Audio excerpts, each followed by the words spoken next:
Umalis ng Pilipinas si Alena nang hindi sinasadyang may nangyari sa kanila ng lalaking mapapangasawa ng kanyang kaibigan.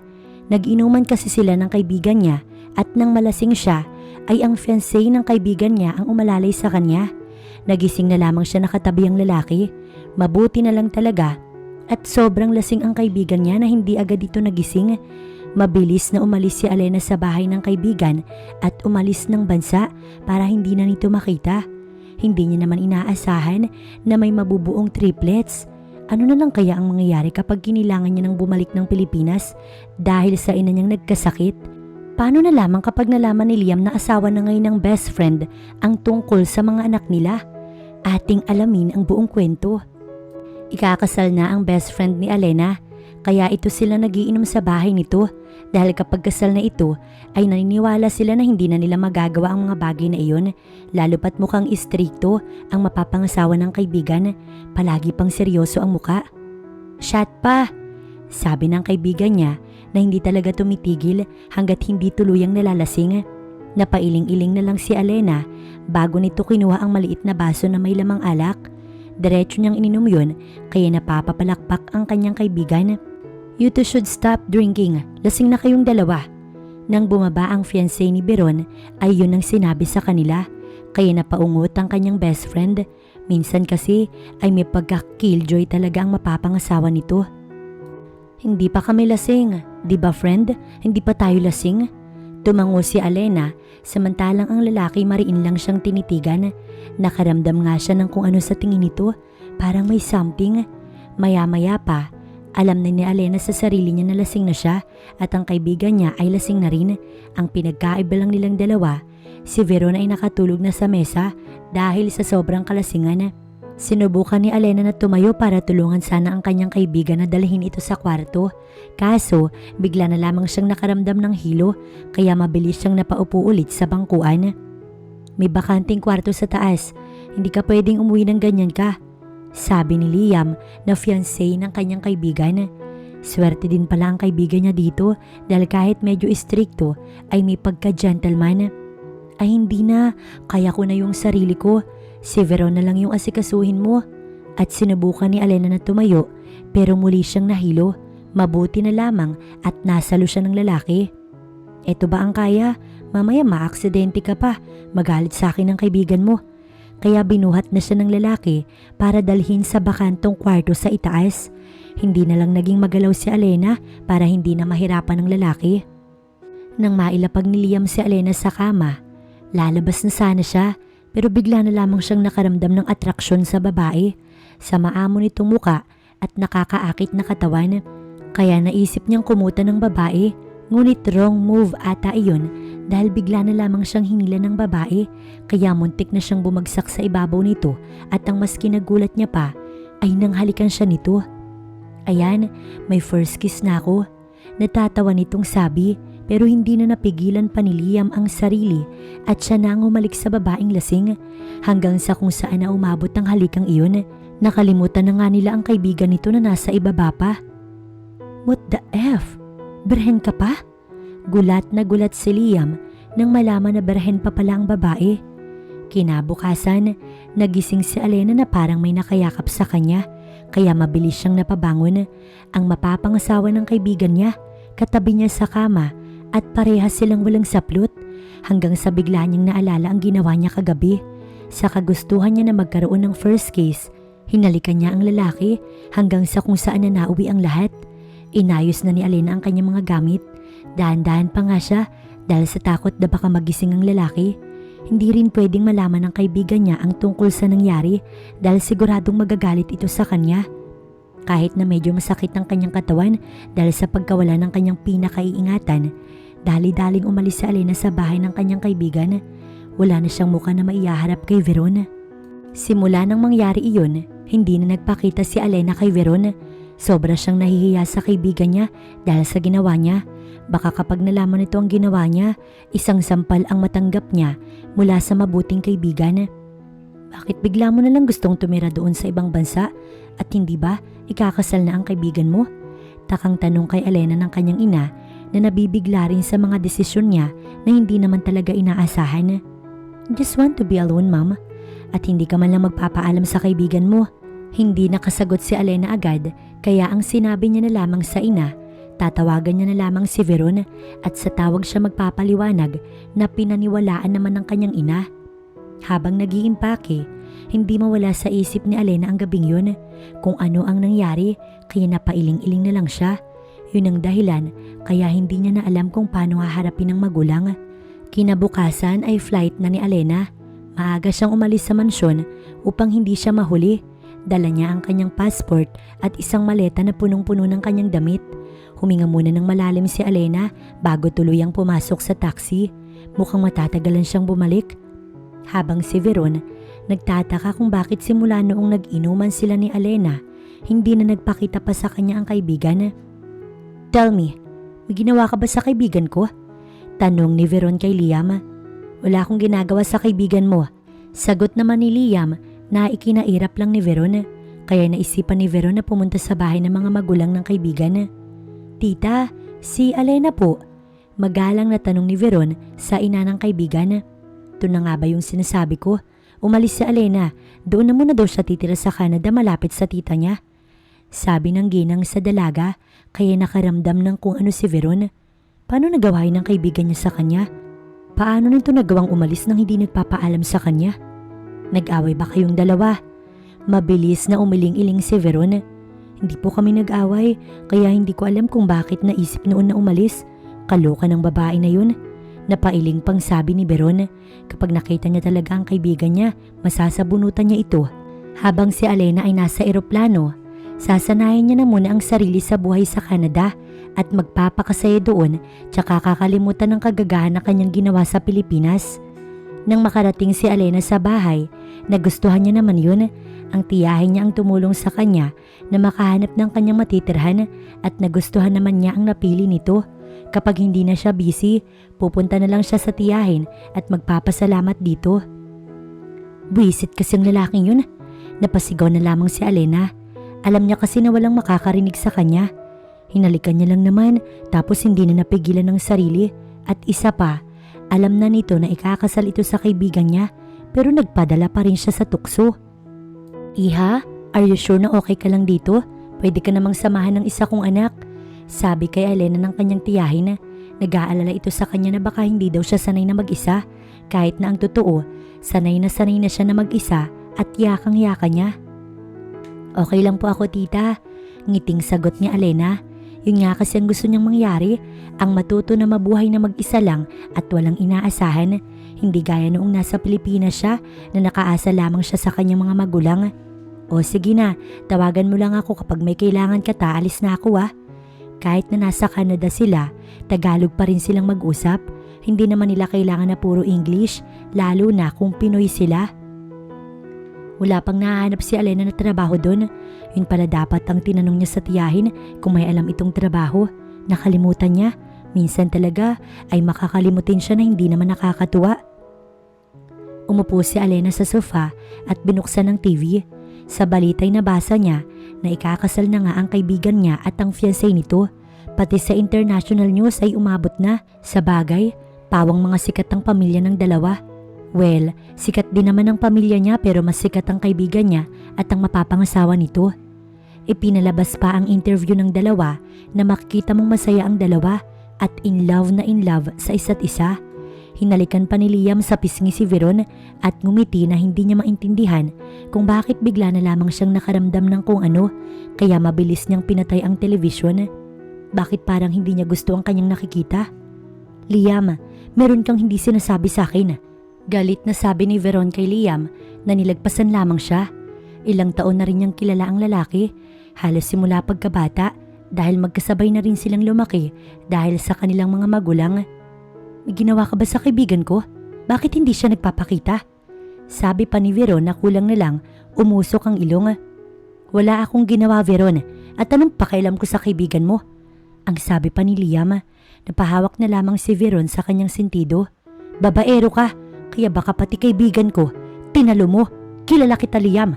Hindi ka naman magpapakasal sa akin kung wala kang makukuha.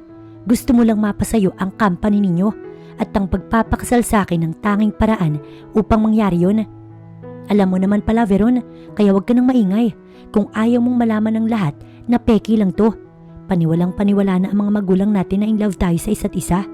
At nilagpasan siya ng lalaki. Tinawag pa ito ni Veron ngunit hindi na siya pinansin pa ng bastos na lalaki. Si Liam pumunta sa kwarto niya sa bahay ni Veron.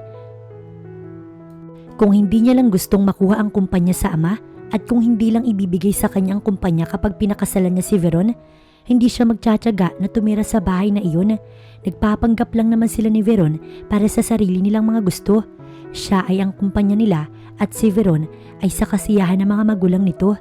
Pero minsan talaga, sumasagi sa isip niya ang kaibigan ni Veron na nakasama niya ng isang gabi.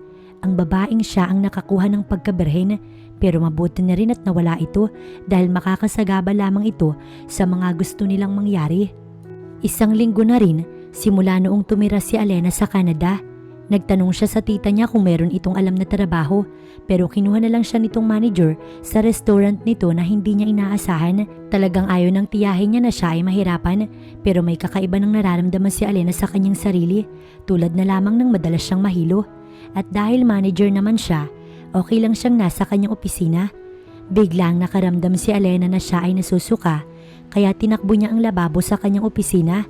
Doon siya sumuka. Sumama ang kanyang pakiramdam ng ganoon kabilis lamang. Ma'am, okay lang po ba kayo? Tanong ng isa sa mga crew doon nang i-check siya sa kanyang opisina. Ayos lang naman ako, sabi ni Alena sabay ngiti. Pero namumutla po kayo. Pangangatwira naman ng babaeng crew. Mabuti na lang talaga't Filipino restaurant yun, kaya ang mga crew ay Pilipino rin. Hindi sila mahihirapan na magkaintindihan. Magaling rin naman siya sa English, pero maganda na rin yung kababayan mo ang iyong kausap. Ayos lang ako, sige, bumalik ka na sa trabaho. Ngiti niya pang sabi, kaya sumunod naman ng babae, pero si Alena ay napaupo na lamang sa kanyang swivel chair dahil sa nahihilo talaga siya at hindi niya alam ang nangyayari sa kanya. So, kamusta ka pamangkin? Tanong ng tiyahin na bumisita na napansin rin na may kakaiba sa kanya. Bakit parang namumutla ka? Ayos lang po ako tita. Katulad ng kanyang sinabi, ayun na naman ang sinabi ni Alena. No, you're not. Kailangan mo magpa-check up, baka may sakit ka. Nag-aalalang sabi ng kanyang tiyahin, pero natatakot siya na baka kung ano ang kanilang malaman. Mabuti na lang, napaniwala niya ang kanyang tiyahin na kailangan niya lang magpahinga, kaya pinauwi na lamang siya nito. Hinatid pa siya ng kanyang tiyahin gamit ang sasakyan nito. Ngunit nang nasa bahay na siya, hindi siya tumuloy sa pagpapahinga. Pumunta siya sa pinakamalapit na store kung saan may tindang PT. Hindi naman siya nag-a-assume pero hindi siya matatahimik hanggat hindi niya alam kung ano bang nangyayari sa kanya. Dalawa na ang binili ni Alena dahil wala siyang tiwala sa isa lang. Pagka-uwi niya, agad din niya iyong ginamit. Naghintay siya ng ilang minuto bago ang resulta at hindi niya alam kung ano bang dapat niyang maramdaman nang makita ang dalawang guhit sa parehong PT. Hindi niya inaasahan ng isang gabing iyon ay magbubunga pala at ang malala pa, ang ama ng kanyang anak ay mapapangasawa ng kanyang kaibigan. Well, kaya naman niyang buhayin ng bata, pero ano na lang ang kanyang sasabihin kapag lumaki ito?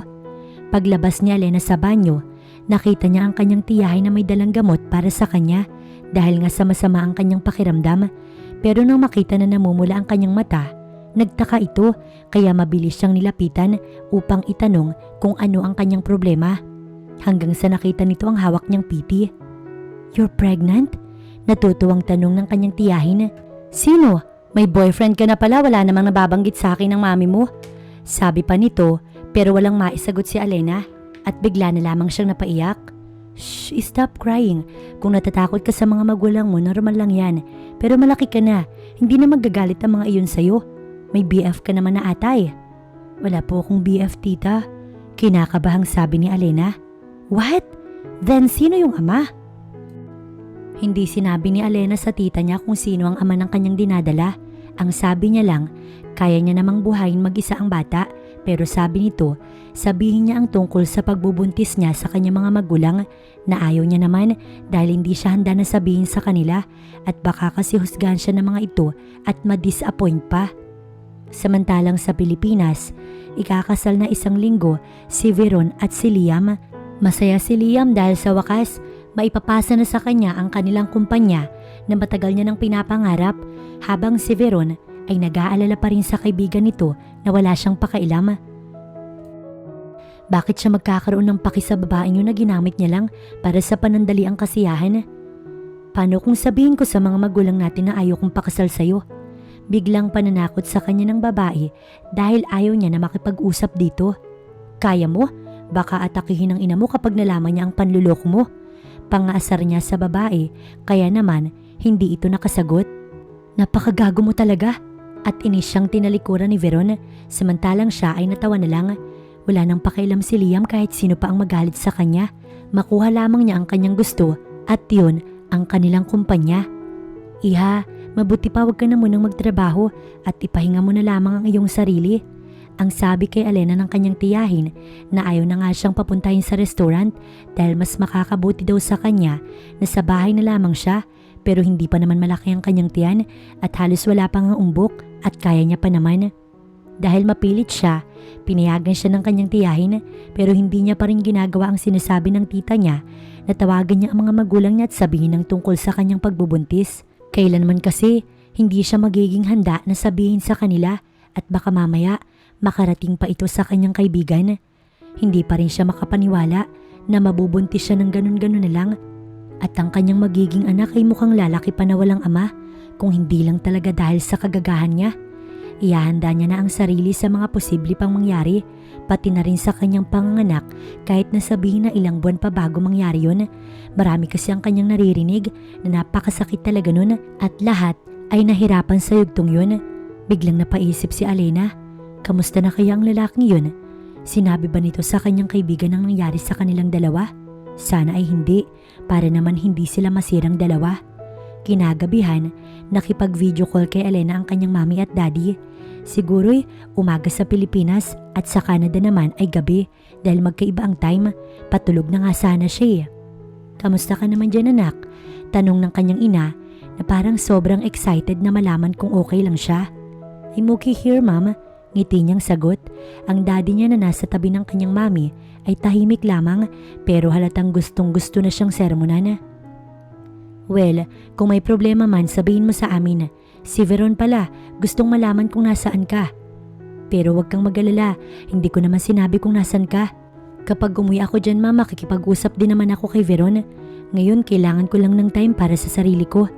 Pagsisinungaling nito dahil hindi niya na nga alam kung kailan siya babalik ng Pilipinas. Siguro kapag nakapanganak na siya o kapag malaki-laki na ang kanyang anak. Sa pagbubuntis ni Alena ay ang kanyang tiyahin at isa sa mga pinsan niyang babae ang kanyang nakatulong. Ang isa sa mga pinsan niya doon pinapatulog sa bahay niya para naman daw may nakasama siya doon. Noong una, ayaw nga ni Alena, ngunit mapilit ang kanyang tiyahin kaya wala na siyang nagawa pa. Baka mamaya, yun pa ang maging dahilan ng kanilang pagtatalo at alam niya naman na nagmamalasakit lamang ito sa kanya. Nagigilty na nga si Alena dahil hindi niya pa rin nasasabi sa kanyang mga magulang ang tungkol sa kanyang pagbubuntis. Natatakot kasi siya pero magkagayon man, umaasa siya na magkakaroon na rin siya ng lakas ng loob upang sabihin sa mga ito. Ate Alena, bakit hindi mo sabihin sa ama ng anak mo na buntis ka? Biglang tanong kay Alena ng kanyang pinsan kaya napatigil siya sa pagkain. Hindi ko rin kasi alam kung paano sasabihin at saka mahabang kwento baka sumakit pa yung ulo mo. Natatawa niyang sabi sa pinsan. Basta ate kapag nanganak ka, ninang ako ha. Napatawa na lamang si Alena sa sinabi nito. Oo naman, bakit naman siya hindi papayag diba? Dahil nga sa hindi kasama ni Alena ang ama ng kanyang anak at talagang malabo yun na mangyari, ay si Queenie ang kasama niya noong siya ay nagpa-ultrasound. Nagtaka nga rin kasi talaga siya kung bakit malaki-laki ang kanyang tiyan kumpara sa ibang buntis, kaya ganoon na lamang ang gulat nila nang malaman na triplets pala ang kanyang pinagbubuntis. Ngayon lang nagkaroon ng ganoon sa pamilya nila. Oh my gosh ate, triplets? Matutuwa nito si mami. Ngayon lang nagkaroon ng triplets sa family natin. Natutuwang sabi ni Queenie kaya napipilitan na lamang siyang napangiti. Hindi niya kasi alam kung papaano bubuhay ng triplets ng mag-isa lamang at grabe naman talaga magbigay ng blessing si Lord. Triplets agad. Pagkagaling sa Ubigayni, umuwi na rin sila agad dahil ang pinsan niya ayaw siyang pagalain, baka daw kasi mapagod siya o ano. Para nga overprotective kumbaga At nung nasa bahay na sila, umuwi naman ang kanyang tiyahin upang siya'y tignan at kamustahin. Masayang masaya rin ito sa balita. Grabe naman ang lalaki na kabuntis sa'yo. Biruin mo, 3 agad. Biro sa kanya ng tita. Natawa ang kanyang pinsan pero si Alena nanatiling seryoso ang muka. Samantalang sa Pilipinas ay malungkot si Veron dahil umaasa siya na bigla na lamang sisipot sa kasal niya ang kanyang kaibigan na hindi nangyari dahil walang dumating na Alena. Ikinasal siya na wala ang matalik na kaibigan. Ngumiti ka, nakatingin sila sa atin. Bulong sa kanya ni Liam na mukhang atat na maipasa dito ang kumpanya dahil ginagalingan talaga ng lalaki ang pagpapanggap nito. Napakagaling naman talaga. Congratulations Veron at Liam, mukhang magiging masaya ang marriage nyo. Ang kaibigan mo si Alena, mukhang wala ata siya rito. Sa mga oras na yon ay parang gustong makasapak ni Veron ng tao. Nalulungkot na nga siya dahil wala ang kaibigan niya. Tapos pinaalala pa talaga. Nagdahilan na lang si Veron na nasa ibang bansa ang kanyang kaibigan, kaya si Liam na ang kinausap ng ginang at tungkol sa negosyo agad ang pinag-usapan. Sa bagay, sa negosyo lang naman umiikot ang lahat. Isa rin kasi sa dahilan kung bakit sila ipinakasal ni Liam ay para mas palakasin ang negosyo ng dalawang pamilya. 3 years later, Ate Alena, ang kukulit talaga ng mga anak mo. Napapakamot sa ulo ang pinsan ni Alena. Paano ba naman kasi ang mga anak? Parang hindi pa sapat ang dalawang yaya at si Queenie sa sobrang kukulit na mga ito, lalo na ang dalawang lalaki. Pero ang bunsong babae, hindi naman ganoon kalikot yun. Yun nga lang ay iyakin dahil madalas asarin ng dalawang kuya. Iba talaga pag triplets ang naging anak, ni hindi pa nga rin siya makapaniwala na ipinanganak niya ang 3 at ngayon 2 taong gulang na sila pero matatalino naman ang mga bata. Mami, sigaw ni Lena at tumakbo papunta sa kanya. Hindi na bulol ang bata at mabilis na ding tumakbo at maglakad na minsan nagpapahabol pa nga sa mga katulong kapag natripan. Mabuti na nga lang at pasensyosong mga tao ang nagbabantay sa mga anak niya kapag umaalis para i-manage ang restaurant ng kanyang tiyahin. Niyakap ni Alena ang bunso niyang babae. Kahit makukulit ang mga anak niya, mahal na mahal niya naman ang mga ito. Matapos ang bunso ay ang dalawang lalaki naman ang lumapit sa kanya na saglit lang dahil bumalik din sa paglalaro ng kanilang toy cars. Nahirapan ba kayo? Hindi naman ate. Oo, makukulit sila pero dahil mga pamangkin ko, mahal na mahal ko yung mga yan. Natatawang sabi sa kanya ni Queenie. Salamat talaga Queenie ha. Hindi ko talaga alam ang gagawin ko kung wala kayo nila tita. Pasasalamat ni Alena sa pinsan niya nang ngumiti lamang. Ano ka ba ate? Family kaya tayo dito kaya dapat ay tulong-tulong. Niyakap na lamang ni Alena ang pinsan. Ano ba yan ate? Ang OA mo naman. Luth, Lester, Lena, pakakainin ko na kayo. Pagtawag ni Queenie sa mga pamangkin at kasama ang dalawang maid, dinala nito ang triplets sa may kusina dahil kakain na nga para mamaya ay makatulog na din ang mga bata dahil pagod sa paglalaro. Kauupo pa lamang ni Alena sa sofa nang tumunog ang kanyang cellphone. Tumatawag ang kanyang daddy kaya agad niya iyong sinagot. Ang tagal niya na ring naglilihim sa mga magulang niya. Hindi pa rin niya nasasabi sa mga ito ang tungkol sa mga anak niya. Bakit po kayo napatawag dad? Tanong ni Alena dahil kahapon lang kakausap niya lamang sa mga ito. Pwede ka bang umuwi na muna dito? Namimiss ka na ng mami mo kaya madalas magkasakit. Umuwi ka na muna dito Alena. Seryosong saad ng kanyang daddy. Pero miss na miss ka na namin anak kaya sana'y mapagbigyan mo naman kami. Total noon ang ginusto mong pumunta dyan, pinayagan ka naman ng mami mo. Para lang sa mami mo anak. Hindi na nakaangal pa si Alena dahil pinatay na ng daddy niya ang tawag dahil aasikasuhin pa nito ang kanyang mami. May problema ba ate? Tanong ni Queenie nang mukhang problemado siyang pumunta sa kusina. Kailangan kong umuwi ng Pilipinas. Pinapauwi ka nila tita? Kuryosong tanong ng kanyang pinsan. Madalas daw magkasakit si mami at namimiss na ako. Pero paano? Hindi pa nila alam ang tungkol sa triplets. Bakit kasi hindi mo pa rin sinasabi ate? Pero kung uuwi ka, sasamahan kita at saka magpaliwanag ka na lang sa kanila. Suggestion ni Queenie. Napatingin na lang si Alena sa mga anak niya na kumakain. Kapag kasi umuwi siya ng Pilipinas kasama yung mga anak niya, liliit ang mundo nila at lalaki ang chance na makita niya ang ama ng kanyang mga anak na alam niyang asawa na ngayon ng kanyang kaibigan. Baka mamaya'y magkagulo pa, pero hindi naman alam ng lalaki na nabuntis siya, di ba? Kaya anong kinatatakot niya? Siguro nga panahon na para bumalik siya sa bansang sinilangan. Kaya lang nung umalis siya doon ay mag-isa lang, pero ngayong babalik na siya, may kasama na siyang 3 bata na mga anak niya. Lulan na ng eroplano si Alena, pati na rin ng triplets, kasama ang isang maid. Nang tumawag ang kanyang daddy, inayos niya agad ang tungkol sa pagbalik nila sa Pilipinas. Sa totoo lang, habang nasa eroplano, kinakabahan siya sa kung anong pwedeng maging reaksyon ng mga magulang niya. Ngunit kailangan niyang panindigan ng lahat, ang lahat ng mga ginawa niya. Kailangan niya ding maging matapang para sa mga anak niya, lalo na kapag nakaharap niya ang ama ng triplets. Wala namang nangyaring aberya, ngunit gabi na din noong dumating sila sa airport. Mabuti na lang at kumpleto ang mga dala niya. Nilagyan niya ng saklob ang triplets habang naghihintay sila ng masasakyan. Mabuti na lang at may dumaan agad na taxi. Hindi niya naman kasi sinabi sa mga magulang niya ang tungkol sa kanyang pag-uwi, kaya wala silang pinadala na magsusundo sa kanya. Naayos lang naman sa kanya dahil kaya niya na ang mga bagay na siya lamang. Hindi gaya noon na lahat ng bagay inihahanda para sa kanya. Habang palapit sila ng palapit sa mansyon ng parents niya, mas lalong kinakabahan si Alena. Doble-doble na ang kaba niya at ang mga palad niya rin ay nanlalamig na. Ngunit ang hindi niya inaasahan ay pagpasok niya ng mansyon, nandoon si Veron. Nagulat din nang siya ay makita at napatingin kay Lena na buhat niya. Samantalang si Luther, buhat ni Queenie at si Lester ay buhat ng isang maid. Alena anak ko, umuwi ka na. Natutuwang sabi ng kanyang ina pero nang akmang yayakapin siya, napatingin sa batang kanyang buhat-buhat. May mga anak ka na? Tanong ni Veron na hindi na itanong ng kanyang mami. Magpapaliwanag ako, sabi na lamang ni Alena. Mabuti na lang at lumapit ang maid sa kanya at kinuha sa kanya ang bunso sa triplets na tulog na tulog. Dadalhin lang ang bata sa kwarto upang maging maayos ang tulog nito. Sumunod dito si Queenie at ang isang maid na kanyang kasama.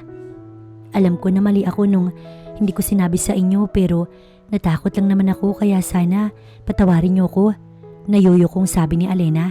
Kita niya sa mga mata ng kanyang daddy na galit ito pero hindi siya magawang pagsalitaan ng masama dahil sa kanyang ina. Nung umalis ka dito'y buntis ka na? Umalis ka dahil ayaw mong malaman namin na buntis ka? Tanong ng kanyang mami na sinang-ayunan lamang ni Alena upang hindi na humaba pa ang usapan. Anak, sa tingin mo ba magagalit kami sa'yo kapag sinabi mo sa amin na buntis ka? Na sa tamang edad ka na at handa kaming tanggapin ang apo namin. Pero magagalit kayo sa akin kapag sinabi ko na hindi ko kilala ang ama. Pagsisinungaling na Alena kahit na alam niya talaga kung sino. What the hell Alena? Sino? Who's the father? Someone na nakaano mo lang? Hindi makapaniwalang tanong ni Veron sa kanya na naiiling pa. Kung pwede niya nga lang sabihin ng asawa nito ay sana sinabi na niya pero ayaw niyang masaktan ng kaibigan at magalit sa kanya ang kanyang mga magulang. Sorry sa inyo, alam ko na mali ang ginawa ko.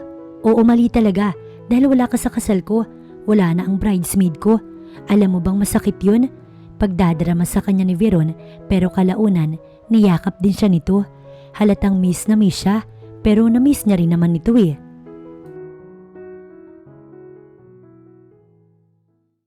Matapos paliwanagan ng kaibigan, umalis na rin si Veron dahil uuwi pa ito. Hindi niya tuloy maiwasang mapaisip kung kamusta kaya ang relasyon ng dalawa, kung masaya ba ang pagsasama. Pero bakit niya ba iyon iniisip? Anong pakailam niya? Siguro'y dahil concern lamang siya sa kaibigan na sana hindi ito sinasaktan ng lalaking yun dahil para sa kanya masyadong mabait si Veron na hindi marapat nasaktan ng damdamin. Inalok si Alena ng mami niya ng dinner pero ang sabi niya rito, busog pa siya kahit ang totoo'y wala siyang gana dahil abala siya sa pag-iisip ng kung anong pwedeng mga mangyari. Tulog na sila? Tanong niya kay Queenie, nakakalabas lang ng magiging kwarto ng triplets. Tulog na ate, sige tulog na rin ako. Tumango lamang si Alena bago pumasok sa silid. Tabi-tabi ang tatlo pero iba-iba naman ang kumot. Wala sa sariling napangiti si Alena. Natutuwa siyang pagmasdan ng mga anak niya, ang nagbibigay sa kanya ng saya at lakas sa araw-araw. Bago tuluyang lumabas ng silid, hinalikan niya muna sa noo ang tatlong bata, Tsaka siya pumunta sa isa pang bakanting kwarto upang doon matulog dahil napagod din siya sa biyahe. Kinabukasan nagising lang siya dahil sa sikat ng araw na tumatama sa kanyang bintana. Nakaayos na kasi ang mga kurtina dahil napakasipag ba naman ng mga maid sa kanila. Inayos niya muna ang sarili bago bumaba. Pagbaba niya, nakita niyang naglalaro ang triplets. Nandoon si Veron na mukhang may dinalang laruan para sa mga ito. Hindi mo naman sila kailangang bilhan ng laruan. Sabi niya sa kaibigan na sinimangutan siya pero kalaunan ay ngumiti din. Paano kaya kapag nalaman ng kaibigan niya na ang binilhan nito ng laruan ay mga anak pala ng asawa nito? Siguradong masasaktan si Veron. Doon ka na, nagbe-breakfast na sila, sumabay ka na. Utos sa kanya ni Veron para pumunta na siya sa may dining area. Paano yung mga anak ko? Ako magbabantay, wala ka bang tiwala sa akin? Hindi naman sa ganun. Kaya nga doon ka na. Napakamot na lamang sa ulo si Alena. Minsan talaga nakakapiko ng kaibigan niya. Good morning ate. Bati sa kanya ni Queenie na umiinom lang ng gatas. Iba rin kasi ang pinsan niyang ito. Ayaw na ayaw ang tumaba. Pero kapag madami namang kinain, mabilis ang metabolism kaya hindi rin tumataba. May isa pang dahilan kaya ka namin pinauwi dito anak. Pagsisimula ng daddy niya ng usapan, kaya si Queenie umalis na muna sa hapag para tulungan si Veron sa triplets. Ano yun dad? Bago pa lang sana ay higop ng kape si Alena, pero nabigla siya sa sinabi ng kanyang daddy. Ikaw na ang gusto kong mag-manage ng company natin. Dad, hindi. Namamanage mo nga ng maayos ang resto ng tita mo. Iba yun daddy. Pagdadahilan pa ni Alena. Sige na anak, pumayag ka na. May tiwala kami ng daddy mo sa'yo at ikaw lang naman ang anak namin. Pwede mo pa rin namang alagaan ang mga anak mo, tutulungan ka namin. Nang ang mami niya na ang magsalita, naubusan na ng idadahilan si Alena. Kaya napangiti na lang ang kanyang ina dahil sa sobrang kasiyahan dahil wala siyang nasabi at ibig sabihin nun ay payag na nga siya. Iba talaga epekto sa kanya kapag mami niya na ang nagsalita. Masaya ka ata? Tanong ni Liam sa asawang si Veron na halos 3 taon niya na ring pinakikisamahan. Pinakikisamahan nila ang isa't isa na pareho naman nilang hindi mahal at parehong ginagamit lang ang isa't isa. Pero total, nasa kanya naman na ang kanyang company at one of these days, pwede niya nang hiwalayan ng babae. Mabuti pa'y mambabae ka na lang at wag mo na akong pakialamanan.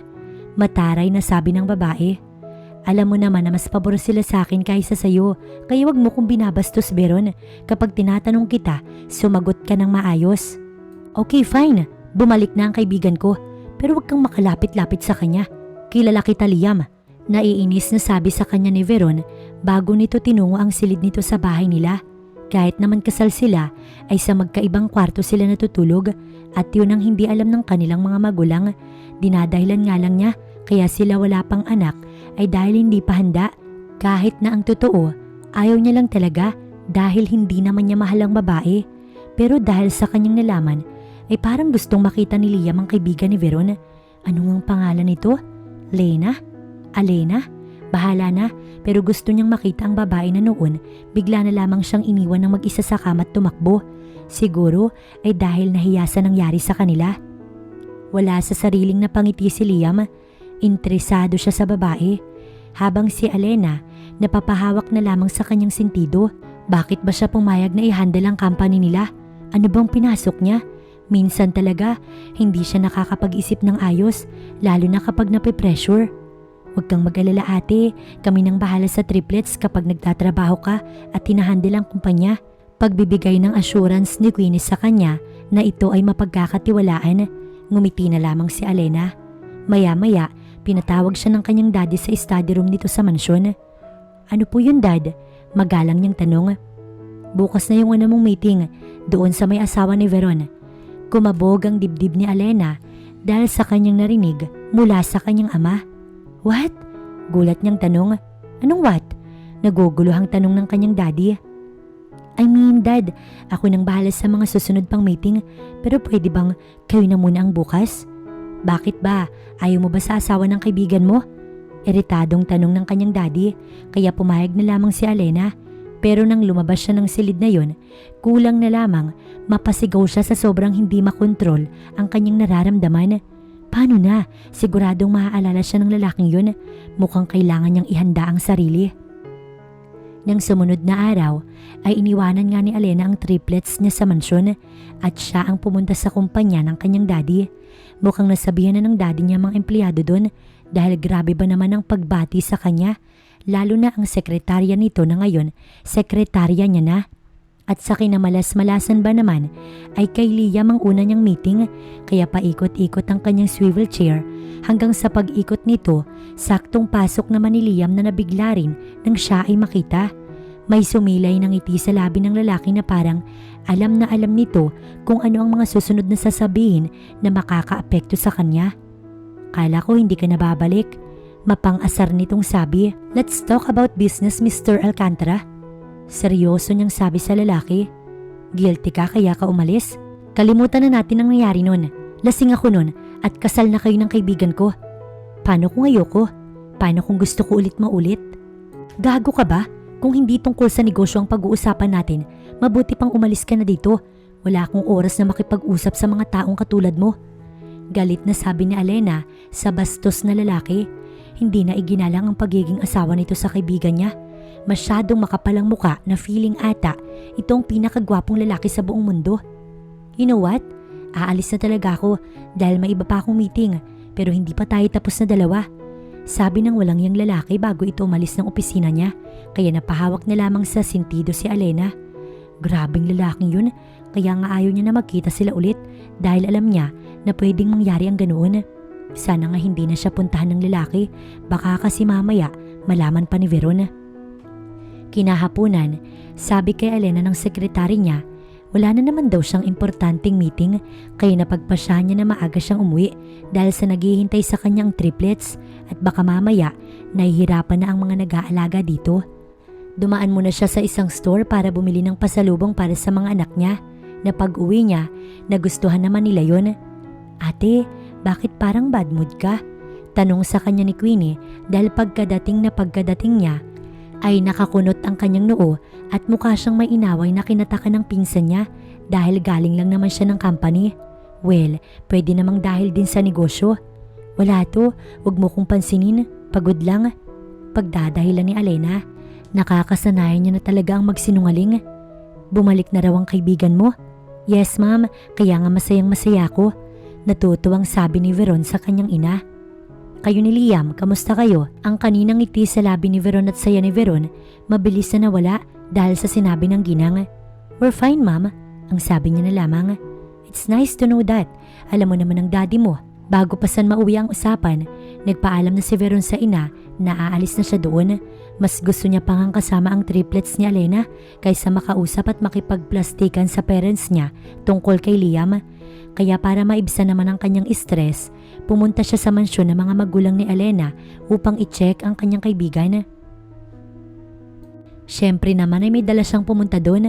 Nang makita niya ang triplets, hinalikan niya sa pisngi ang mga ito. Muntik pa nga umiyak si Lena dahil sa kanyang ginawa. Mabuti na lang ay hindi natuloy dahil kung natuloy, masasapok siya ng kaibigan. Kamusta ang pag-handle ng kumpanya ninyo? Tanong ni Veron kay Alena. Masaya ang mukha ng kaibigan kaya masasabi niyang hindi nagkakaproblema ang mag-asawa. Ayos lang naman, kinakaya. Simple niyang sagot at siya naman ang nag-isip ng tanong. Kayo ng asawa mo, kamusta kayo? Sasagutin na nga sana ni Veron ang tanong niyang yun pero biglang umiyak si Lena at binuhat niya ito at nagsimula itong patahanin. Napapangiti na lang ang best friend niya habang siya'y pinapanood na inaalagaan ng maayos ang kanyang anak. You know what? Bagay na bagay sa'yo ang maging ina. Pangaasar pa nito sa kanya. Bakit sa'yo ba hindi? Banat niya naman dito pero tumawa lang ang kaibigan. Isa na tuloy sa mga pinagtataka niya ay kung bakit wala pa itong anak at si Liam. Hindi inaasahan ni Alena na iimbitahan siya ng ina ni Veron sa bahay ng mga ito. Birthday kasi ng ginang at gusto ng ginang nandoon siya dahil sa kaibigan siya ng anak nito. Sinabihan din siya ni Veron. Hindi nga dapat siya papayag pero dahil 2 tao na ang nagsabi sa kanya, wala na siyang choice kundi ang pumayag na lamang. May papag-iiwanan naman siya ng mga anak niya. Pero hindi inaasahan ni Alena na pagdating doon sa bahay, naroon din pala ang mga magulang ni Liam at ang lalaki na napatingin sa kanya pagkatapos may sumilay ng ngiti sa labi nito kaya mabilis siyang nag-iwas ng tingin. Happy birthday po tita, bati ni Alena sa ginang tsaka inabot ang regalo niya dito. Napangiti naman ang ginang nang makita kung ano ang kanyang regalo. Isang mamahaling bag lang yun. Siyempre, tinanong niya kay Veron kung anong taste ng ina nito sa mga gamit. Mabuti na lang, alam ng kanyang kaibigan. Alam mo ba, Iha, na nalungkot kami nang wala ka sa kasal ni Veron? Also, Veron, dahil ikaw pa naman ang bridesmaid niya. Pagkukwento ng ginang habang sila ay kumakain. Pasensya na po, kinilangan ko lang po talagang asikasuhin yung restaurant ng tita ko sa States. Pagsisinungaling ni Alena na nakakasanayan niya na rin. Ganun ba? Napakabait mo palang pamangkin. Natutuwang sabi ng ginang. Wala ka pa bang asawa, Iha? Mabuti pa si Veron at Liam, masaya na sila. Sabi ng ina ni Liam na mukhang matanong rin. Mama, hindi pa po reading mag-asawa ang best friend ko. Mabuti na lang, sinave siya ni Veron. I don't think so, naiiling na sabi ni Liam sa isang tabi, kaya mabilis na napunta ang atensyon ng lahat dito. Liam anak, may sinasabi ka ba? Tanong ng ginang sa anak. Nothing, yun lang ang naging sagot ni Liam. Kulang na lang, patayin niya sa tingin ng lalaki, parang anumang oras, ilalaglag siya nito. Mabuti na lang talaga at nag-usap-usap ang matatanda tungkol sa negosyo, kaya nagpaalam na muna siya doon siya sa garden. Si Veron kasi nagpaalam na may kukunin lamang sa itaas, kaya si Liam lang ang naiwan na kasama ang matatanda. Tinawagan ni Alena si Queenie at kinamusta ang mga anak niya. Mabilis na sinagot ng pinsan niya ang tawag. Kamusta sila? Ayos lang ate, hindi naman umiiyak. Nakampante si Alena sa kanyang nalaman. Siyempre bilang ina, ayaw niyang umiiyak ang kanyang mga anak. Sige, saglit lang naman ako dito tapos uuwi na rin ako. Huwag kang mag-alala ate, kaya ko pa naman at katulong ko din si tita. Matapos ang saglit na usapan, binaba na rin ni Alena ang tawag. You said you want some fresh air pero may kausap ka. BF mo? Biglang tanong ni Liam na sinundan pala siya. Wala ka na dun. Walang kwenta niyang sabi sa lalaki at lalagpasan niya na sana ito. Pero mabilis na nahawakan ng lalaki ang braso niya upang hilahin siya palapit dito at tsaka siya niyakap. Do you want them to know kung anong nangyari sa atin nun? Ano? Huwag mong sasabihin sa kanila. Ayoko na magalit sila sa akin, lalo na si Veron. Masasaktan mo siya. Hinalikan lamang ni Liam ang kanyang leeg at sinabing, have a date with me at walang makakaalam ng lahat. Nakauwi na si Alena pero ang sinabi pa rin ni Liam ang nakatatak sa kanyang isip. Gusto nitong mag-date silang dalawa, pero bakit? Dahil ba sa interesado ito sa kanya ganun? Yun ang dahilan nito? O pinagtitiripan lamang siya ng lalaki? Mas mabuti pang ilaan niya na lamang ang kanyang oras sa mga anak nila kaysa naman na makipaglandian dito. Baka mamaya ay magkagulo pa. Kinabukasan, maagang umalis sa mansyon si Alena dahil sa gusto nito na maaga siya sa kumpanya at hindi dahil porket anak siya ng may-ari. Siya ang kasalukuyang nagmamanage nun ay magiging tamad na siya na hindi tama dahil kung nagsisikap ang mga empleyado niya, dapat ganun din siya. Ngunit nang makarating siya sa kanyang opisina, nagulat siya nang nandoon si Liam at mukhang kanina pa siya hinihintay ng lalaki. Anong ginagawa mo dito? Nakalimutan mo na ba yung sinabi ko tungkol sa date? Natatawang tanong ng lalaki. Hindi ako pumayag, sabi naman niya dito. Well, wala ka namang choice kung ayaw mo bang malaman ang lahat ng tungkol sa nangyari sa atin. Umamin ka nga sa akin. Interesado ka ba sa akin? Bakit mo ginagawa ang lahat ng to? Naiiritang tanong ni Alena sa lalaki na may ngiti sa labi. Let's just say na simula nung may nangyari sa atin nun, hindi ka na mawala sa isip ko. Ang naging sagot nito sa kanya hanggang sa unti-unting naglakad si Liam papalapit sa kanya at siya ay nakasandal na sa may pintuan habang ito ay nasa kanyang harapan. Asawa ka ng kaibigan ko. And so, hindi yun na makakapigil sa akin para gustuhin ka. Habang si Veron pumunta sa mansyon ng mga magulang ni Alena upang tignan ang mga anak ng kaibigan. Siyempre, busy si Alena sa kumpanya na minamanage nito kaya kailangan na mag-aalaga sa anak at gusto niya nang makatulong. Ate Veron, masyado mo namang ini-spoiled ang mga bata. Ang sabi sa kanya ni Queenie nang makita na marami na naman siyang dalang laruan. Hayaan mo na, gusto ko lang talaga ang mga bata at syempre, anak sila ng kaibigan ko. Sagot naman ni Veron kaya napangiti na lamang ang dalaga. Si Ruth at Lester ay abala sa toy cars, samantala si Lena ay sa Barbie. Matagal na napatitig si Veron kay Ruth na sa isip-isip niya may kamukha ito noong bata pero hindi niya lang masabi kung sino, pero sigurado siya na may kamukha talaga. Ate, may problema ba? Tanong sa kanya ni Veron dahil nakatingin pa rin siya kay Luther na naglalaro ng cars. Wala naman, pagsisinungaling niya nang bigla niyang maalala si Liam kaya tinignan niya ang picture nito noong bata na may kopya siya. Sa tagal ba naman nilang magkakilala ng lalaki kaya ganoon na lamang ang gulat niya dahil kamukhang kamukha nito si Lut. Kamukha rin naman ito si Lester at si Lena pero si Lut talaga ang kamukhang kamukha. Ayan, nakipag-date na ako sa'yo. Aalis na ako. Inis na sabi ni Alena na halatang labag sa loob niya na sumama sa lalaki sa isang restaurant. Para namang napipilitan ka lang. Naiiling si Liam at sinabi na, ihahatid na kita. Hindi na kailangan dahil kaya ko na yung sarili ko. At pwede ba? Huwag ako yung pagtuunan mo ng pansin kundi yung kaibigan ko. Hindi dapat ako yung ginugulo mo. Ang sabi pa ni Alena at aalis na sana pero pinagsalikop ng lalaki yung isa sa mga kamay nila kaya magkasabay sila na umalis ng restaurant na yun pero nang nasa labas na, tinanggal niya ang pagkakahawak nito sa kamay niya at papara na sana ng taxi pero binuhat siya ng lalaki papunta sa may kotse nito at isinakay siya doon. Ano ba? Hindi ko nga gusto na sumabay sa'yo. Pero hindi siya nito pinakinggan at pinaandar na ang kotse kaya sa biyahe, tahimik lamang siya. Umalis ka dahil ayaw mo na malaman ni Veron ang tungkol sa nangyari sa atin, right? Dahil guilty ka at ayaw mo may makaalam. Hindi sumagot si Alena.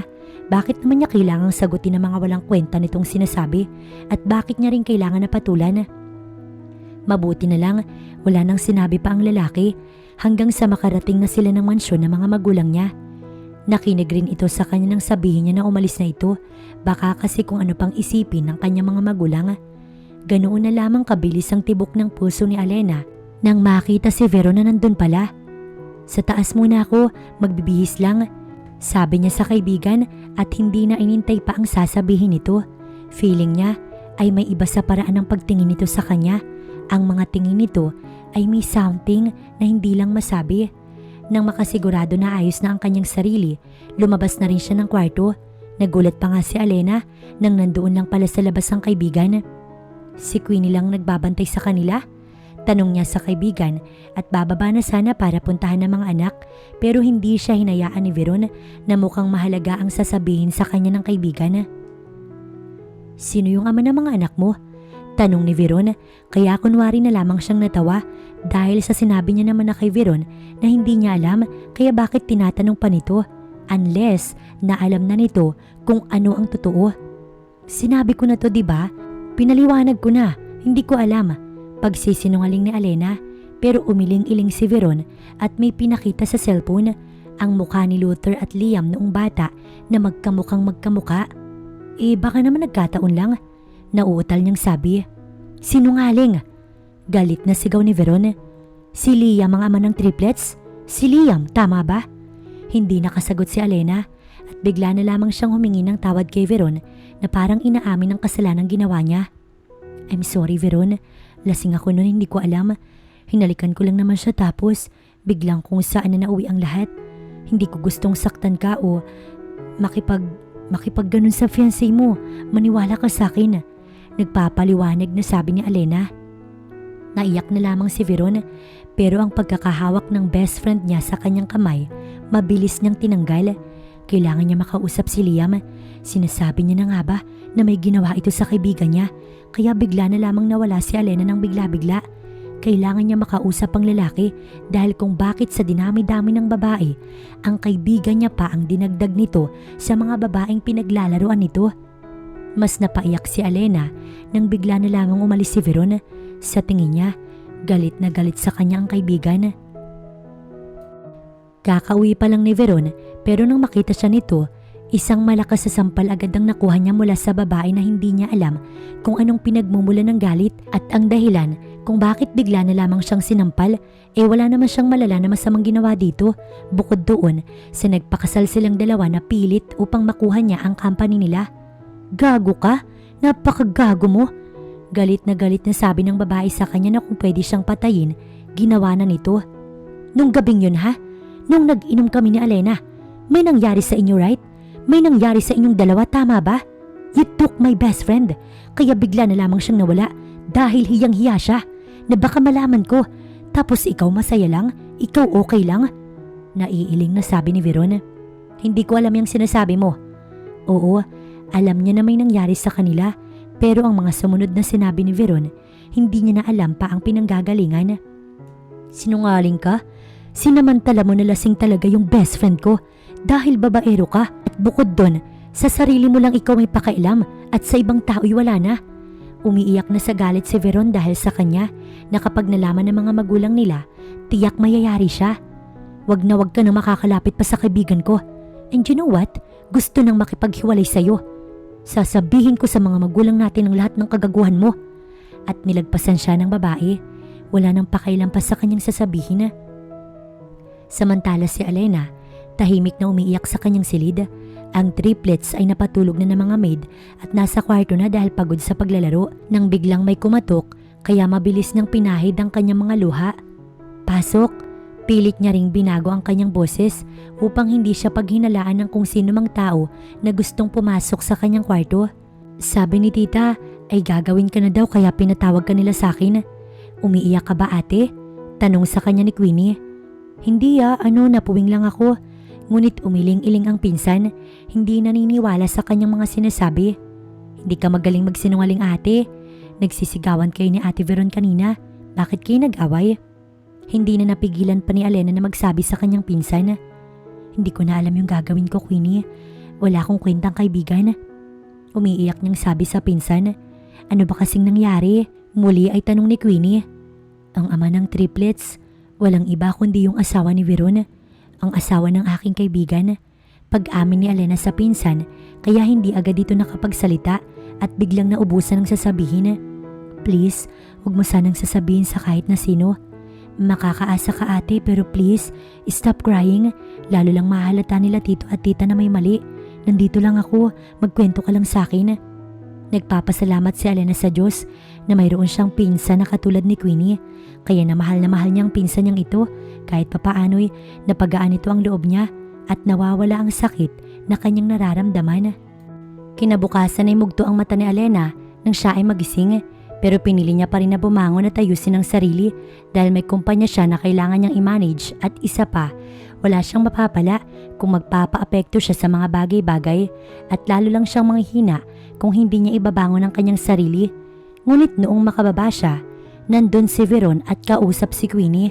Mukhang naikwento na rin ni Queenie sa kaibigan niya kung paanong iyak ang ginawa niya kagabi kaya mabilis na napatingin sa kanya si Veron.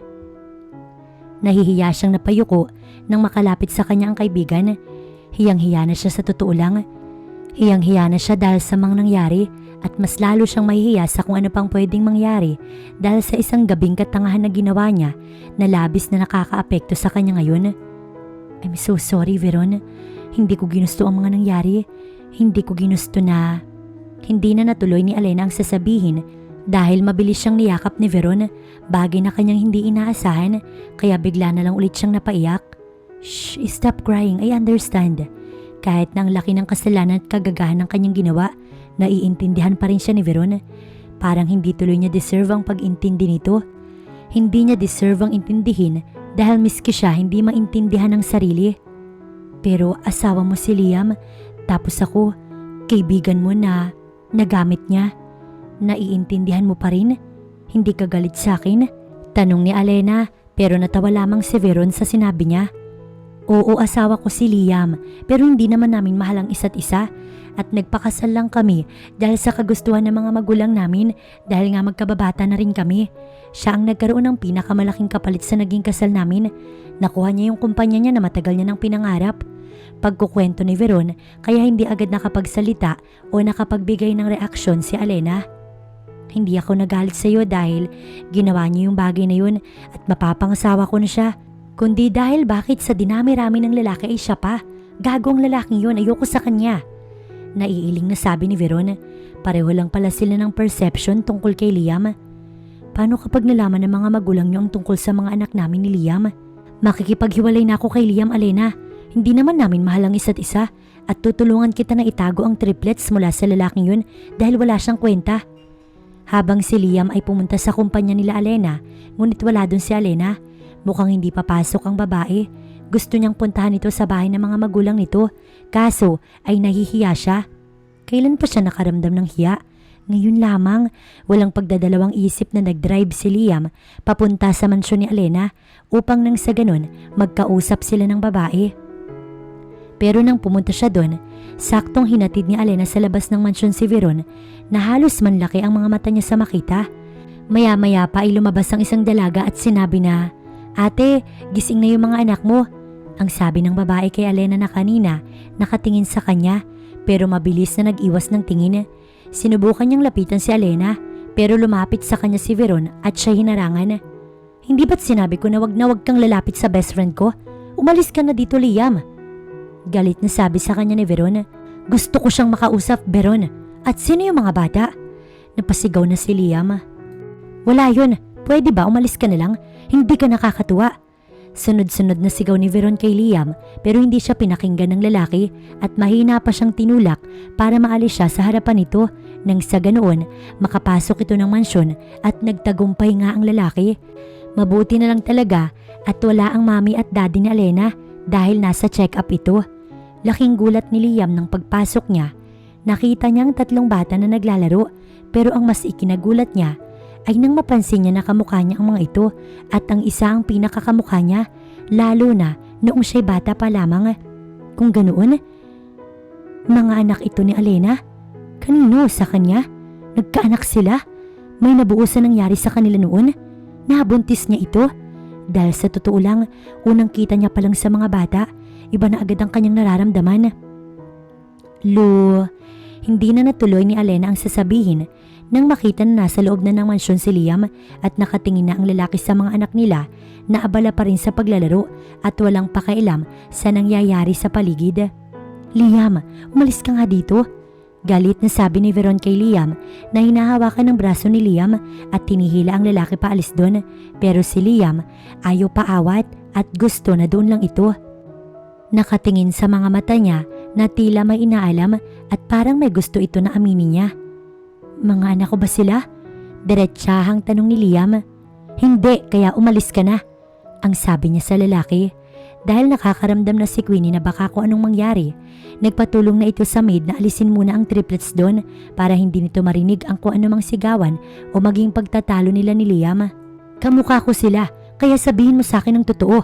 Mga anak ko ba sila? May nabuo ba noon?" Pag-uulit ni Liam pero ayaw pa rin siyang seryosohin ni Alena at pinagsisinungalingan pa siya ng babae. Hindi mo nga sila mga anak. Mga anak ko lang sila kaya umalis ka na," sabi sa kanya ni Alena. "Liam kasi, wag mong guluhin ang kaibigan ko. Baka mamaya ay madamay pa siya dahil sa paghihiwalay natin. Kilala mo ang mga magulang natin, Liam." Gigil na sabi ni Veron. "Shut up, Veron." "Anong shut up? Ayoko sa lahat ay hindi komportable ang kaibigan ko kaya umalis ka na. Baka andito ka lang kasi gusto mo siyang matikman ulit na hindi na mangyayari." Inis na sabi ni Veron pero hindi na ito pinatulan pa ni Liam at unti-unting naglakad si Liam palapit kay Alena. "Alam kong anak ko sila. Anak ko sila at nararamdaman ko yun.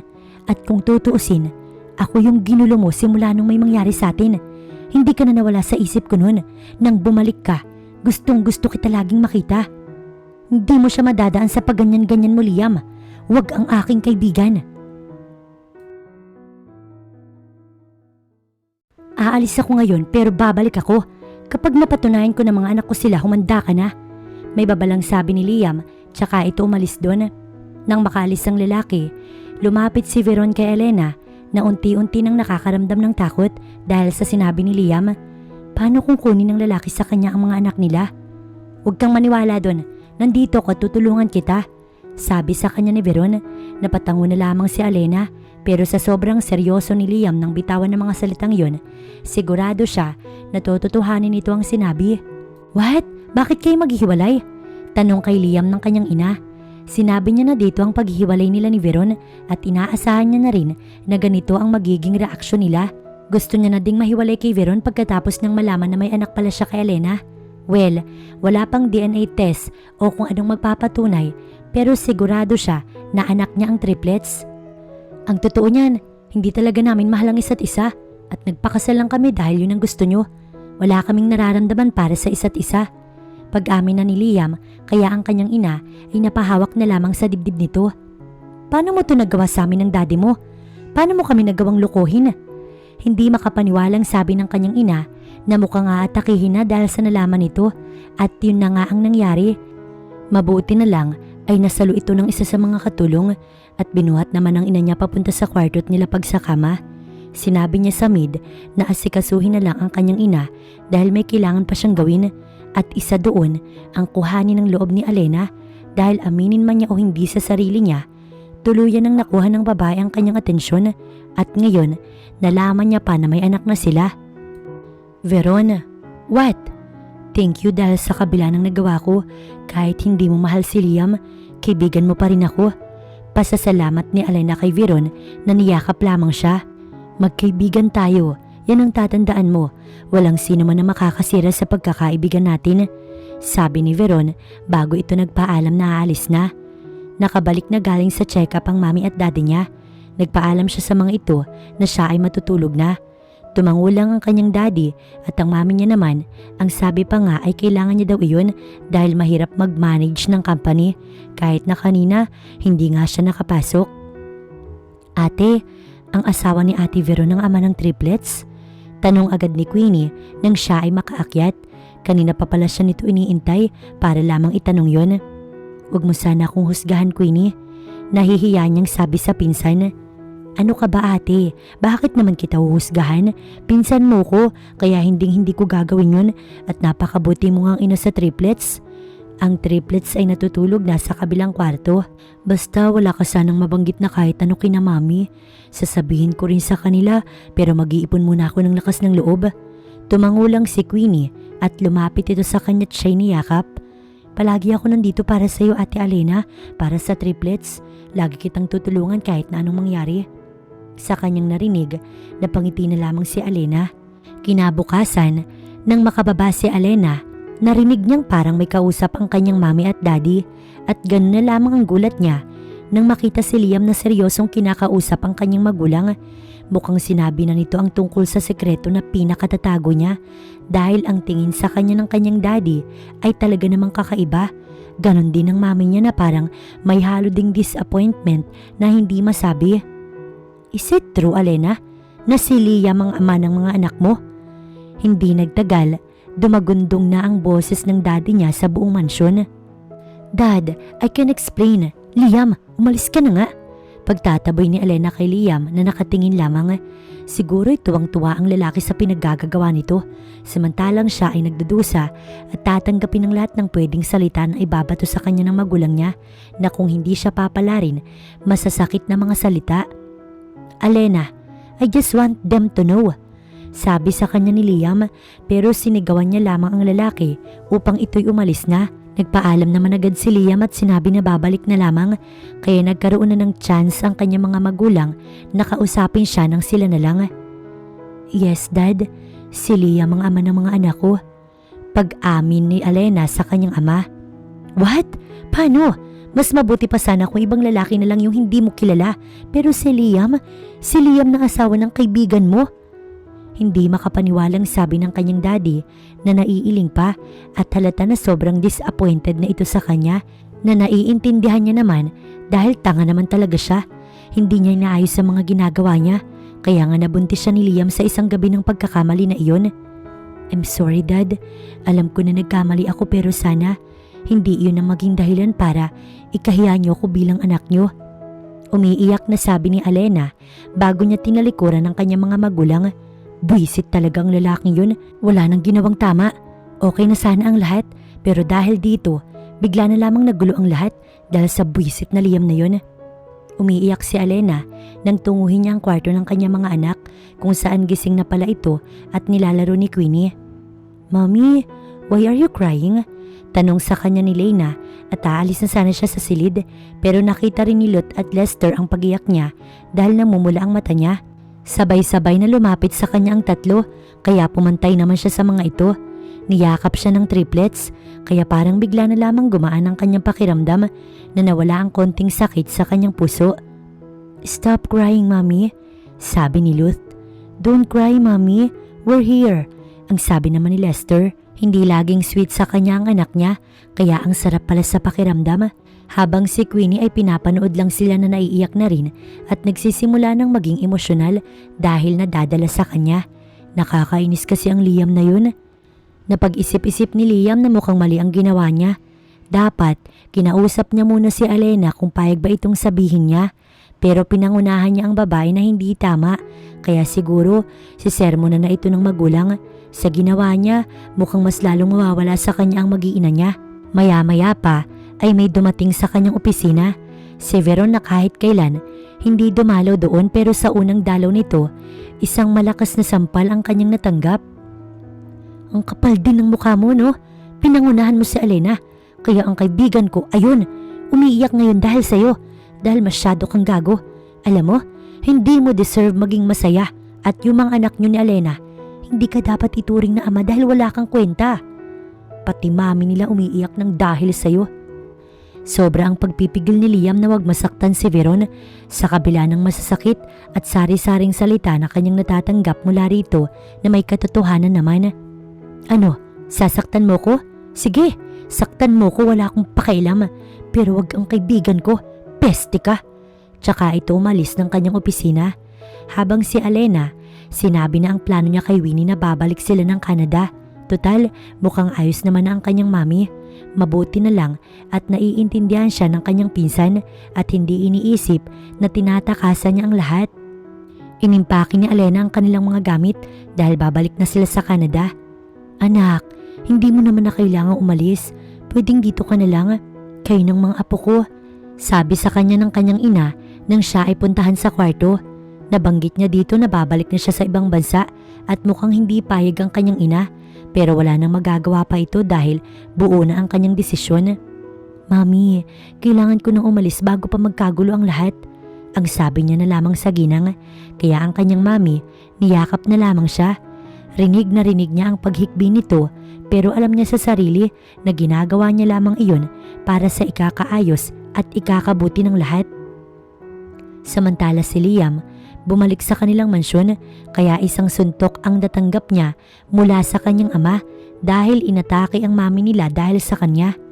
Kahit kailan ka, puro lagi sarili mo yung iniisip mo.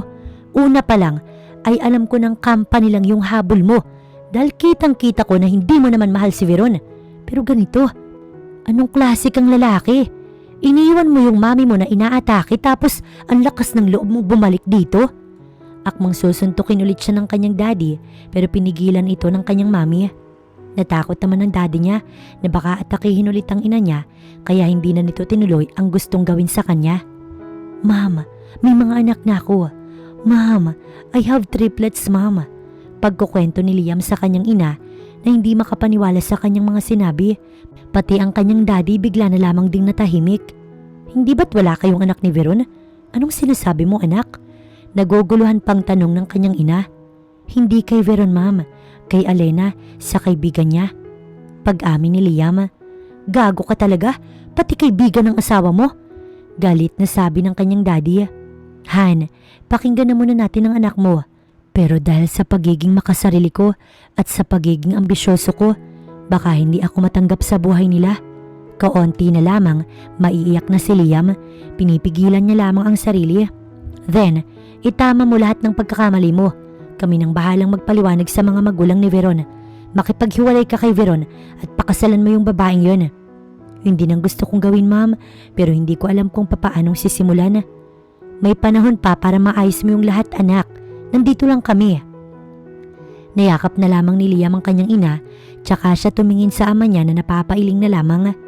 Basta mag-iingat kayo dun ha, tawagan mo ko lagi, huwag mo kong kakalimutan. Ayusin ko lang yung tungkol sa annulment namin ni Liam, pagkatapos ay susundan ko kayo dun. Kausap ni Alena sa cellphone si Veron. Gusto sana nito na pumunta sa kanila pero sabi niya wag na daw. Total, pwede naman silang mag-phone call at baka kung ano pang mangyari. Hanggang sa narinig na lamang ni Alena ang hikbi ni Veron. Oh, bakit ka umiiyak? Ko kasi hindi mo sinabi sa akin. Kung sinabi mo sa akin na may nangyari sa inyo nun, di sana hindi na ako nagpakasal sa kanya para ikaw na lamang yung pinakasalan para kung sakali mang may mabuo. May tumulo na ding luha mula sa mata ni Alena. Napakabuti talaga ng puso ng kaibigan niya. Napakaswerte ko dahil ikaw ang naging kaibigan ko. Naiiyak niyang sabi kay Veron. Ako din naman, Alena. Syempre, ikaw lang din naman ang kaibigan ko. Kaya nga kapatid na yung turing ko sa'yo. Basta, wag mong sasabihin kay Liam kung nasan ako Biglang paalala ni Alena kay Veron. Tumawa si Veron at sinabing, ba't ko naman gagawin yun? Promise hindi niya malalaman. Mukhang mali ata na pumayag siyang ihatid sila ni Veron sa airport dahil sobrang grabe kung makayak ang best friend niya. Nakaramdam tuloy siya ng hiya sa mga tao na nakatingin sa kanila at mukhang inuhusgahan ng kaibigan niya na grabe kung makaiyak. Ang lakas ba naman ng pagsinghot? Hoy, kumalma ka nga dyan. Sige, alis na kami.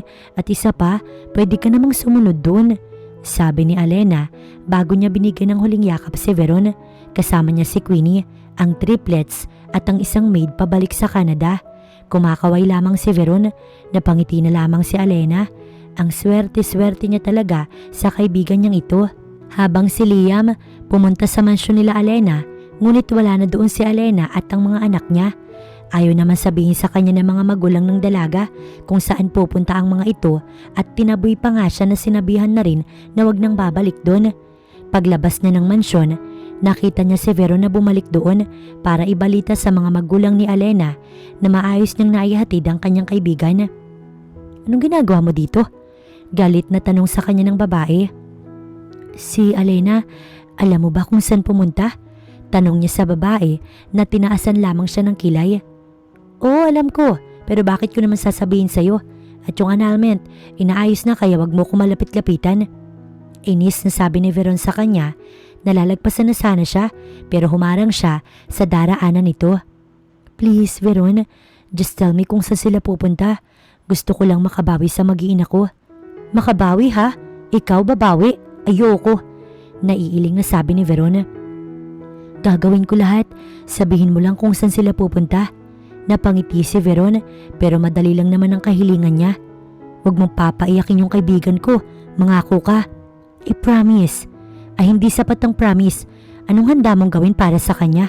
Para masigurado niya at malaman kung ano nga bang handang isuko ni Liam para kay Alena. Handa akong isuko yung company ko. Makasama ko lang siya at mga anak namin. Napangiti si Veron. Mukhang baliw na nga si Liam sa kaibigan niya.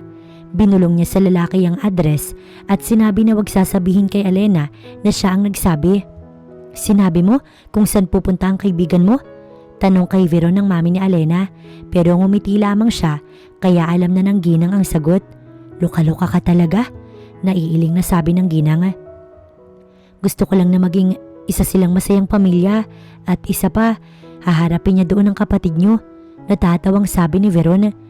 Kwento kasi sa kanya ni Alena na may pagka-istrikta ang tiyahin nito kaya ang swerte ni Liam kung handa ito. Mabuti na lang talaga at may puso pa rin si Veron kaya sinabi niya kung nasaan ang address ni Alena sa bansang pupuntahan nito. Handa niyang gawin lahat, tanggapin lamang siya ni Alena sa buhay nito. Kahit nang lumuhod pa sa harapan ng babae tumingi ng tawad, makasama niya lamang ito at ang mga anak nila. Masaya ako na bumalik ka na dito sa Canada, pamangkin. Tuwang-tuwa ang kanyang tiyahin nang muli siyang makita, pati na rin ng triplets, syempre, pati na rin ang isa sa mga anak nito na si Queenie. Dito na muna kami tita, sabi na lang ni Alena, doon sa bahay na tinuluyan niya noong nagbubuntis pa siya. Gusto nga ng tiyahin niya, doon na lamang sa bahay nito, pero siya ay tumanggi dahil nahihiya. Nakakahiya naman talaga yung ganun.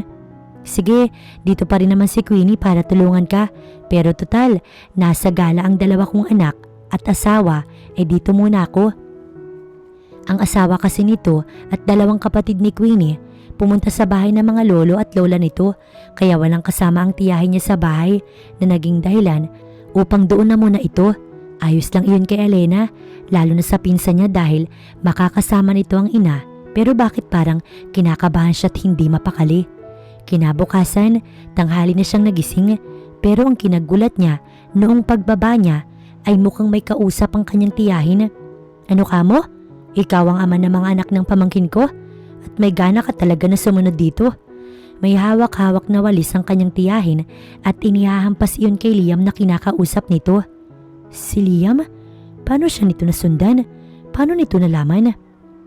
I'm sorry ate, pero hindi ko mapigilan si mami. Ako kasi yung hahampasin eh.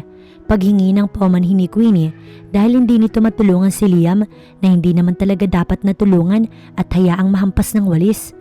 Mabilis na napunta sa kanya ang atensyon ni Liam. Nandito po ako para makausap ang pamangkin niyo ng maayos tungkol sa mga anak namin at humingi ng tawad sa kanya, pati na rin ho sa inyo dahil hindi niyo ko agad nakita dahil wala akong kwentang lalaki. Sabi ni Liam sa kanyang tiyahin na tumigil sa pagpalo dito. Natahimik, pati siya'y ganun din. Hinintay nila ang mga susunod pang sasabihin ni Liam. Gusto ko po na aminin na gusto ko siya at gusto ko na mabuo yung pamilya namin, maging masaya kasama ang mga anak namin. Kung papayagan niya, handa po akong gawin ng lahat upang mangyari yun. Dagdag pa ni Liam, kaya si Queenie napaawang na ang labi. Manghang-mangha ang pinsan niya, pati tiyahin niya, naging speechless na rin. Tsaka nito hinawakan ng braso ng anak niya at niyaya na umalis na muna ron para may moment daw silang dalawa ni Liam. Kaya sila lang ni Liam ang naiwan sa may sala dahil lumabas na muna ang tiyahin niya at si Queenie. Habang ang triplets tulog pa at binabantayan ng isang maid. Bakit mo kami sinundan? Sinabi ko na pero kung gusto mo, uulitin ko ulit. Napapikit na lamang si Alena. Mukhang severo nang nagsabi dito. Ang galing talaga ng kaibigan niyang yun. Alam mo naman siguro na hindi ka na namin kailangan. Kaya ko silang buhayin ng ako lang at mag-isa kaya umalis ka na. Pagtataboy niya sa lalaki. Alam ko na gago ko na wala akong kwentang lalaki. Makasarili at noong lasing ka nun, parang na-take advantage kita pero handa akong bumawi. Maniwala ka man o hindi. Gusto kita, Alena. Gusto kita kahit wala tayong mga anak. Gusto kita. Umalis ka na lang, Liam. Walang emosyong sabi ni Alena at tinalikuran niya ito.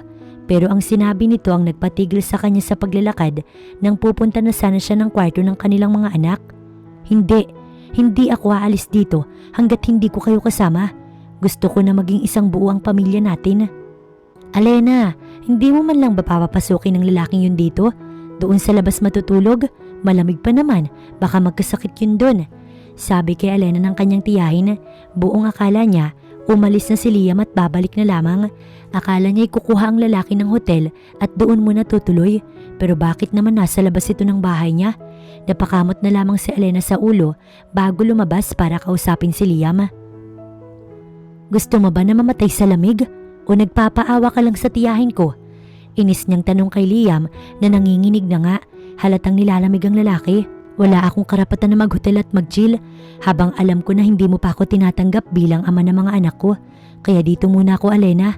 Sabi sa kanya ni Liam, kaya napasapo na lamang sa kanyang ulo si Alena dahil sa lalaki. Doon ka na sa loob, pasalamat ka't marunong akong maawa. Inis niyang sabi sa lalaki, kaya sumunod naman ito sa kanya at pumasok na sila sa loob ng bahay. Kaya nakita nito ang mga anak na naglalaro. May nakita siyang kung anong emosyon sa mga mata ni Liam. Bakit hindi ka makipaglaro sa kanila, kuya? Tanong dito ni Queenie. Hindi naman ako pinapayagan ng ate mo at hindi rin sila sanay sa akin. Baka umiyak lang. Paliwanag ni Liam sa pinsan niya. Tumingin sa kanya si Queenie na parang kinikilig, naapektuhan sa mga sinabi ni Liam. Makipaglaro ka na sa kanila.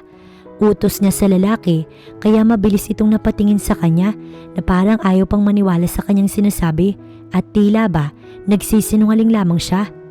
Seryoso ko, makipaglaro ka na sa kanila. Pag-uulit niya pa sa kanyang sinabi, "Who are you, mister?" Tanong ni Lena kay Liam na sumama nga sa paglalaro. Ako yung daddy ninyo. Mukhang tinuk agad ni Liam ang opportunity para ipakilala ang sarili sa mga anak nila. Ikaw daddy namin? Tanong ni Lot na nakakaintindi ng Tagalog. Tumango si Liam bilang sagot sa tanong ng anak. Mami, siya daddy namin. Tumingin si Lester sa ina at tinanong yun. Tumango naman si Alena. Yes, daddy kami. Tuwang-tuwang sabi ni Lena na yumakap pa sa ama at nag-group hug ang tatlo na sabay-sabay na tumingin sa kanya. Lumapit ka daw, sabi sa kanya ng tiyahin. Mami, ikaw din dito, sabi ni Lena, kaya wala nang choice pa si Alena kundi ang lumapit. Family hug, daldal pa ni Lena, kaya napangiti na lamang si Queenie at ang ina nito sa nasasaksihan. Daddy, kiss mommy cheeks. Anak, no, umiiling na sabi ni Alena. Kaya si Lena Bigla na lamang nagtantrums at iiyak na sana pero agad na ginawa ni Liam ang gusto nitong mangyari. Mabilis siyang hinalikan ni Liam sa pisngi na ikinapalakpak ng 3 na tumawa pa matapos pumalakpak. "Huwag kang magagalit sa bata ate, mga anak mo yan," natatawang sabi ni Queenie. Tuloy, inirapan niya ang pinsan pero sa mga oras na yon ay ang bilis ng tibok ng puso niya. Hindi niya inaasahan na ang simpleng paghalik ni Liam sa kanyang pisngi, ganoon ang maidudulot. "Ate Alena, namumula ka na. Tiklop ka pala eh." Pangaasar pa sa kanya ni Queenie kaya iniwan niya na muna kay Liam ang triplets para habulin ng pinsan niya na nangaasar sa kanya. "Huwag ka na kasing pakipot ate, gusto mo rin naman." Pero tama naman ang pinsan niya. Gusto niya rin naman ang mga nangyayari at masaya siya. Kaya nga pulang-pula pa rin ang pisngi niya. Kaya ang mag-aama, pinanonood sila ni Queenie na maghabulan. Ang tiyahin niya'y naiiling na lamang. Bumalik din sila agad ng Pilipinas. Kumbaga ang mga araw na nilagi nila ay bakasyon lang. Hindi na nila kasama si Queenie na gusto na doon na muna daw sa Canada. Isang maid ang kanilang kasama. Sa eroplano, hindi pa rin makapaniwala si Alena sa mga nangyari na ganun-ganun na lang ang nangyari ang lahat. "Anak, ang aga ng balik mo." Natutuwa ang kanyang ina nang siya ay bumalik na. Mabilis siya nitong niyakap habang ang daddy niya masama ang tingin kay Liam na nakakangitin at masaya na dahil hindi na siya nagdadalawang isip na bigyan ito ng pagkakataon nang makita niya na sincere naman ang lalaki. "May good news ako, ayos na ang tungkol sa annulment," sabi ng natutuwang si Veron nang makalapit sa kanila. "Thank you sa pag-aayos noon." "Anong thank you? Ang inilagay kong rason doon kung bakit tayo naghiwalay ay dahil may problema ka sa utak. Remember?" Natatawang biro ni Veron pero dahil wala namang tumawa, tumigil na nga ito. "So, kamusta kayong dalawa? Mukhang ayos na kayo ah. Kayo naman na magpakasal. Masusundan na ba ang triplets?"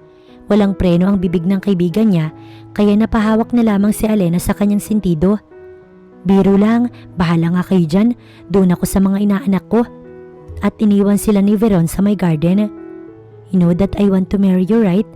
"Dahil sa mga bata, yes. Pero wag na muna ngayon dahil kakaayos lang noong sa inyo ni Veron.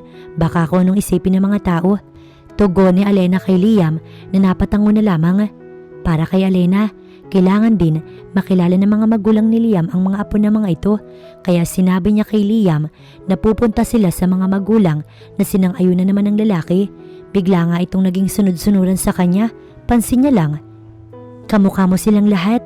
Natutuwang sabi ng ina ni Liam nang makita nito ang mga apo.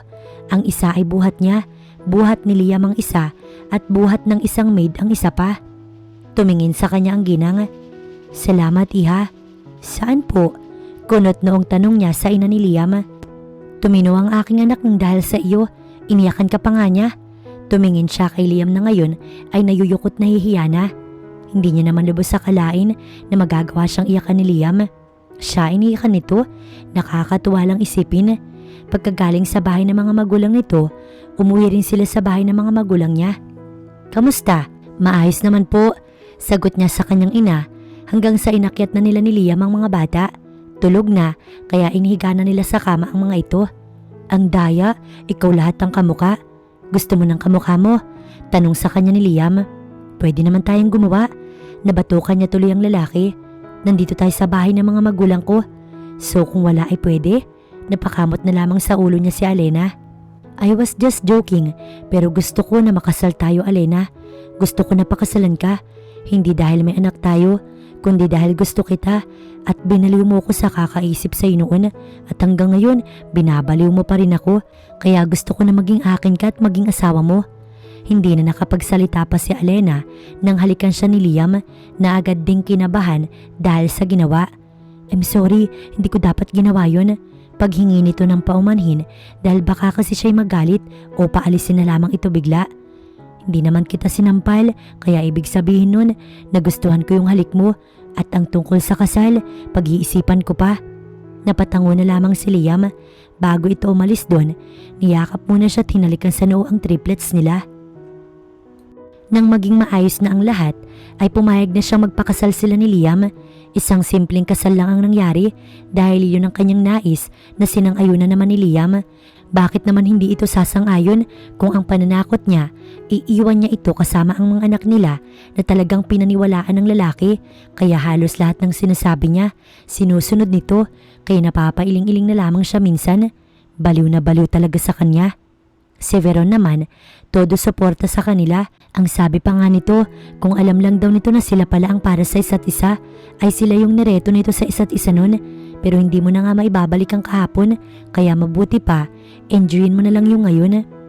Bakit ganyan ka makatingin sa akin? Tanong niya kay Liam na kalalabas lamang ng banyo. Nasa isang private resort nga pala sila. Regalo ng mga magulang nito upang nang sa ganun, walang sino man daw ang maaaring umistorbo sa kanilang dalawa at sa mga balak nilang gawin. Hindi ba pwedeng gandang-ganda lang ako sa'yo? Natatawang tanong ng lalaki sa kanya, pero hindi na lamang niya ito pinansin at umalis siya sa kama para pumunta sa may balkonahe, hanggang sa naramdaman niya na sumunod sa kanya si Liam na bihis na at nagsimula itong halik-halikan ng kanyang leeg. Liam, stop! Pigil niya sa lalaki, pero nadala na siya sa mga halik nito hanggang sa iniharap na siya ni Liam. Gusto ko nang sundan ng triplets natin, ang sabi sa kanya ni Liam. Ewan ko sa'yo. Bumaba ang halik nito hanggang sa naihiga na nga siya sa kama. Lasing ka noong unang may nangyari sa atin, pero ngayon pareho tayong hindi. Simula nung may nangyari sa atin nun, hindi ka na mawala sa isip ko, kaya hindi ko magawang makipag-ano sa ibang babae. Mabuti na lang at hindi ka nakipag-ano, kasi kung ginawa mo, baka nakabuntis ka pa ng iba at wala kami ngayon ng mga anak mo sa... Hindi na natuloy ni Alena ang sasabihin nang siilin siya ng halik ni Liam. I love you, Alena, ang sabi ni Liam nang bumagsak ito sa kanyang ibabaw nang sila ay matapos. Mahal din kita, Liam. Balik naman niya sa lalaki. Humiga na ito sa kanyang tabi at pinaunan siya sa dibdib nito. Napangiti na lamang si Alena. Hindi niya pinagsisisihan na pinakasalan niya si Liam, lalo na ang katotohanan na mag-asawa na sila. Ang dating asawa ng best friend niya at tinataguan niya ng triplets ay asawa niya na ngayon. Hindi niya naman inagaw si Liam mula kay Veron dahil noong magpakasal si Veron at Liam, hindi naman mahal nila ang isa't isa, kaya naghiwalay ang dalawa at kahit ikaila niya pa, halata naman na sila ni Liam ang nakatadhana para sa isa't isa. Wow, kamusta naman yung honeymoon yung dalawa? Magkakaroon na ba ako ng inaanak? Tanong agad ni Veron nang makabalik sila mula sa honeymoon. Ano ba naman yung bibig mo? Lagyan mo naman ng preno. Sabi niya kay Veron at tumawa lamang. Kunwari pa kayo, pusta ko, mabubuntis ka ulit agad. Tumawa pa si Veron, pero maya-maya pa, tumingin ito kay Liam at sinabing, wag na wag mong sasaktan ng kaibigan ko. Hindi ko siya sasaktan, Veron. Mabuti naman kung ganun. Hindi nagtagal, nagkatotoo ang sinabi ni Veron dahil nabuntis ulit siya at sa mga oras na yun, alam ni Alena sa sarili niya na kontento na siya. Masayang masaya silang lahat nang malaman na buntis na siya, lalo na ang triplets at si Liam na maiiyak na. I love you so much, wife. Mahal din kita, Liam. Mahal na mahal.